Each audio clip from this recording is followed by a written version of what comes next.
হৰি ওৰাম বুলি কৈ আপোনালোকে একো ক'ব নালাগে, এনেকৈ থাকক, সেৱা কেতিয়াও কৰিব নালাগে, কোনো নহয়, আমি চব একেই মানুহ। গতিকে মই কৈছোঁ যে অ' হৰি ওৰাম বুলি কওক, তাৰপৰা আপোনালোকে উঠিব। ইয়াৰ পিছত আমি ভাতৃত্ববোধেৰে, সমন্বয়েৰে, সম্প্ৰীতিৰে শিৱসাগৰখন গঢ়িম, অসমখন গঢ়িম, আমি সকলোৱে একেলগে থাকিম। আমাৰ মন্ত্ৰী মহোদয় আছে, তেখেতলোকৰ উপস্থিতিত এই কামবিলাক হৈছে। দাদা বহি লওক, আপুনি হেৰি কৰিব নালাগে। এইটো কৈছে, মই কৈছোঁ, পুনৰবাৰ কৈছোঁ, অ' হৰি হ'ব, আপোনালোক উঠক। দাদা একো নাই, আজিৰ পৰা শিৱসাগৰ ব্যৱসায়িক প্ৰতিষ্ঠানসমূহ খোলা থাকিব।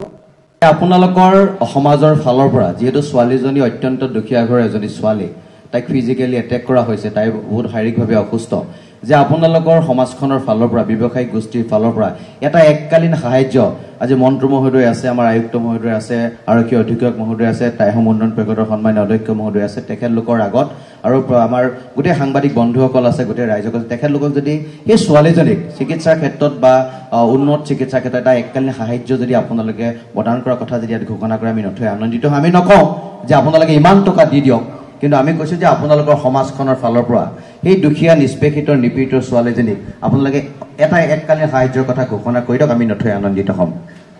নিশ্চয় এইটো এটা সাহায্য হ'বই লাগে।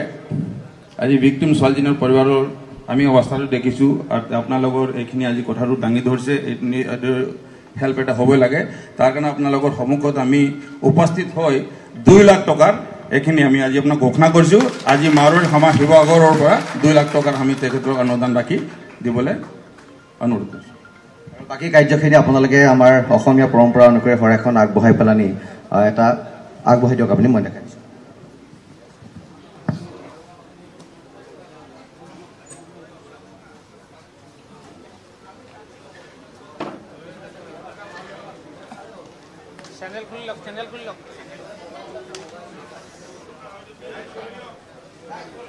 সকলো উঠি দিয়ক। এটা কথা মই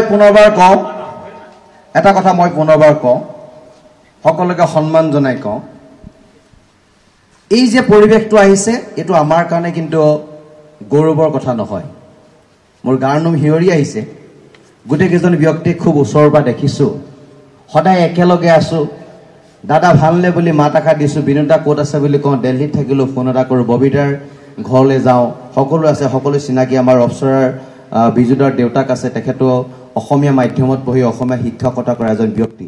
পৰিৱেশটো আমাৰ কাৰণে ভাল নহয়। পৰিৱেশটো এই পৰিৱেশ অসমৰ কোনো প্ৰান্তত কোনোদিনে যাতে নাহে, তাৰ কাৰণে আমি সকলোৱে অংগীকাৰবদ্ধ হ'ব লাগিব।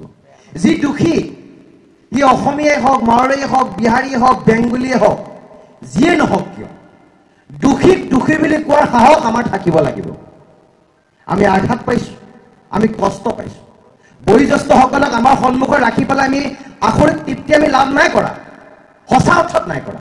আমিও দুখ পাইছোঁ, যিহেতু হ'ব নালাগে, হোৱাটো অনুচিত, কিন্তু পৰিস্থিতিৰ তাগিদা, ৰাইজৰ উৎসাহ, ৰাইজে কৈছে নহয় এইটো কাম কৰিব লাগিব, এই কামটো কৰিলেহে হ'ব।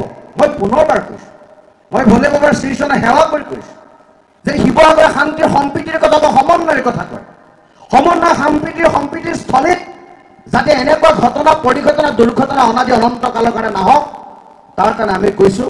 আৰু সকলোৱে অ' হৰি ওৰাম বুলি কৈ আপোনালোকে একো ক'ব নালাগে, এনেকৈ থাকক, সেৱা কেতিয়াও কৰিব নালাগে, কোনো নহয়, আমি চব একেই মানুহ। গতিকে মই কৈছোঁ যে অ' হৰি ওৰাম বুলি কওক, তাৰপৰা আপোনালোকে উঠিব। ইয়াৰ পিছত আমি ভাতৃত্ববোধেৰে, সমন্বয়েৰে, সম্প্ৰীতিৰে শিৱসাগৰখন গঢ়িম, অসমখন গঢ়িম, আমি সকলোৱে একেলগে থাকিম। আমাৰ মন্ত্ৰী মহোদয় আছে, তেখেতলোকৰ উপস্থিতিত এই কামবিলাক হৈছে। দাদা বহি লওক, আপুনি হেৰি কৰিব নালাগে। এইটো কৈছে, মই কৈছোঁ, পুনৰবাৰ কৈছোঁ, অ' হৰি হ'ব, আপোনালোক উঠক। দাদা একো নাই, আজিৰ পৰা শিৱসাগৰ ব্যৱসায়িক প্ৰতিষ্ঠানসমূহ খোলা থাকিব, আৰু কোনো যাতে ইয়াৰ সুযোগ